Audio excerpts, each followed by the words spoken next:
Olia Solis and Penelope Branford, who were the women I'd chosen to be part of my family, sat on the right, with Olia next to my dad, Owen and Mrs. Branford on his other side. They were bolstering him with silent, emotional support, I knew. There was a hole in all of our hearts because of my mother's absence. I looked up at the sky and closed my eyes. She might not be here with us physically, but I could feel her presence. I met Billy's gaze and raised my eyebrows. He was marrying his soulmate, but I understood his nerves. Marriage was a big step. I knew. I'd been there once. If and when I ever did it again, it would be forever. He flipped his wrist and glanced down at his watch, then back at me. I got the message. My heart fluttered. It was time. I scurried around the chairs, noticing people I recognized as members of the Santa Sofia Sheriff's Department, which Emmeline Davis ran, huddled together.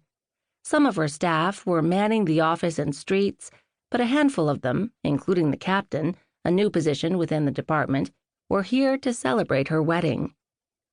Emmeline had stepped into the role of sheriff after her predecessor found himself in a heap of trouble.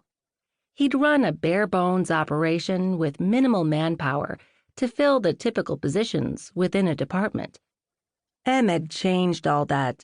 She'd established a hierarchy, which included a captain who was over the Criminal Investigation Division, freeing up Emmeline to run the department, which oversaw the county jail, policed the unincorporated areas of our county, served warrants, and secured the courthouses.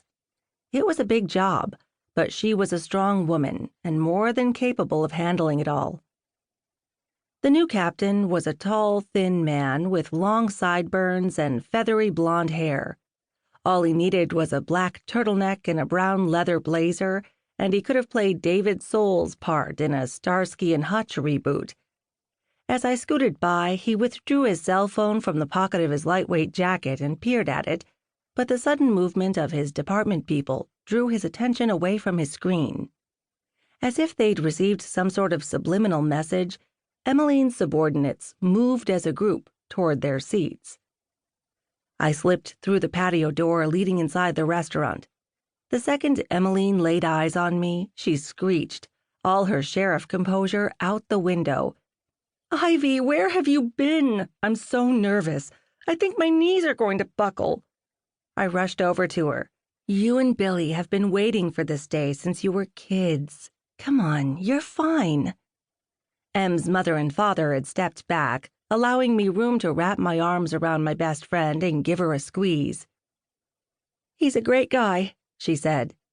I might be biased because he's my brother, but I agreed with her, wholeheartedly. He definitely is a great guy, better than great, and you are perfect together. She lifted her chin slightly, her lips curving up. "I really thought this day would never come." From the patio, the string trio finished the song they'd been playing. A silence fell. I squeezed Em's hand. "But here it is," I said, just as the string instruments began playing Pachelbel's Canon in D. "Ready, love?" Emmeline's mother had stepped forward next to her daughter. Em nodded, her eyes already glistening. Miguel looked dashing, in beige linen pants, boat shoes, and a black guayabera decorated with satin stitching on either side of the buttons. His years in the military, coupled with his daily bike rides and runs along the beach, meant he was lean and mean and wore his clothes well. Enrique Iglesias had nothing on Miguel Baptista. He whispered something to the little flower girl who was Terry Masaki's 4-year-old daughter, Hannah.